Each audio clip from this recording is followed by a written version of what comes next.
welcome to this next Flip Preaching video. My name's Andy. Thank you so much for joining me. We're in Advent and we're looking at the Bible passages, the Gospel passages for the coming Sunday to try and unpick it before we get to hear a sermon on it, perhaps. We're generally this year following Mark. We've been in Mark's Gospel for the last 2 weeks, but you know, at Christmas time, Mark's Gospel falls short in many ways, so we need to change to the others. So today we're going to have a look at John. Just a bit of background information. The lectionary, the pattern of readings for the churches, goes in a 3-year cycle. It goes through Matthew, Mark, Luke. But John is kind of woven up, sliced up and woven in to all the others. So here's a bit of John. It's John's version of the John the Baptist story. So it's John 1, 6 to 8, 19 to 28. And if you compare how John the Gospel talks about John the Baptist to the other three, Matthew, Mark, Luke, it's quite different. It's quite different. I mean, one thing in the other Gospels, it makes it quite clear that John the Baptist was in some sense the new Elijah. In Mark's Gospel, we had all the camel hair, the leather belt, the being in the wilderness. All of those were clues that they thought that John the Baptist was the new Elijah. In Matthew, it says it more explicitly. In Matthew 11, it says, John came, and if you're willing to accept it, he is Elijah, who is to come. Now, in John the Gospel, it makes it really clear, explicitly in verse 1:21, are you Elijah? He said, no, I'm not. What's going on here?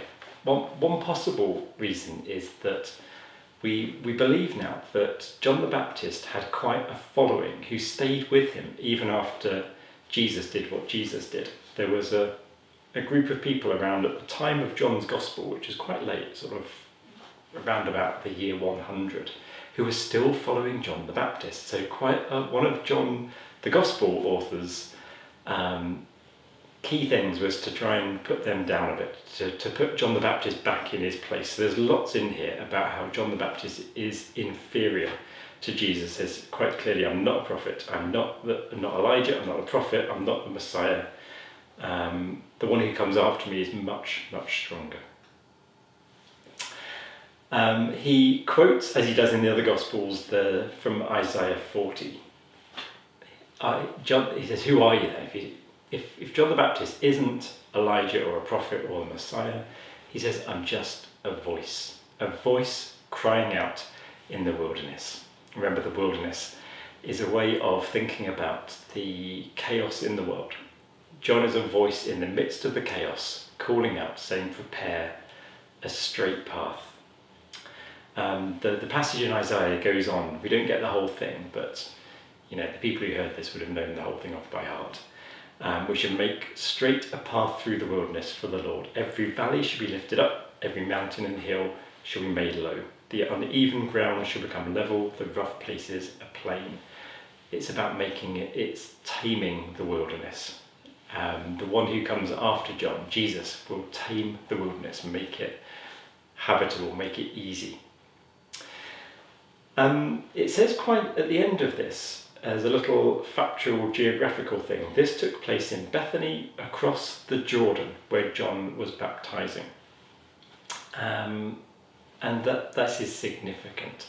The River Jordan was the place where the Israelites crossed from their wandering in the wilderness into the Promised Land. So the Jordan was this sort of barrier between the wilderness and the Promised Land. And in Joshua 3, we get the story of the crossing of the River Jordan. They took the ark there, and the waters stopped, and the people crossed through. So John being doing this in the River Jordan is a reminder that this is a new Exodus. This is a new salvation for God's people out of the wilderness into the Promised Land. All of this is being announced here. The wilderness is no more where the children of God shall live, because John is starting something new which Jesus then takes on and brings to completion. So these are just some of the key sort of ideas behind John's Gospel. So a few questions. What do you make of the idea that John the author makes it quite clear that John the Baptist isn't Elijah? Incidentally, there's not much about his baptism. He doesn't baptize Jesus in John's Gospel. He's more of a witness, more of a witness, a herald. Second, what do you make about the wilderness being levelled?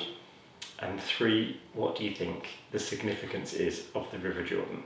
And 4th, as always, how's this good news for us today? Okay, well, thank you so much for watching. We'll see you next week. Bye-bye.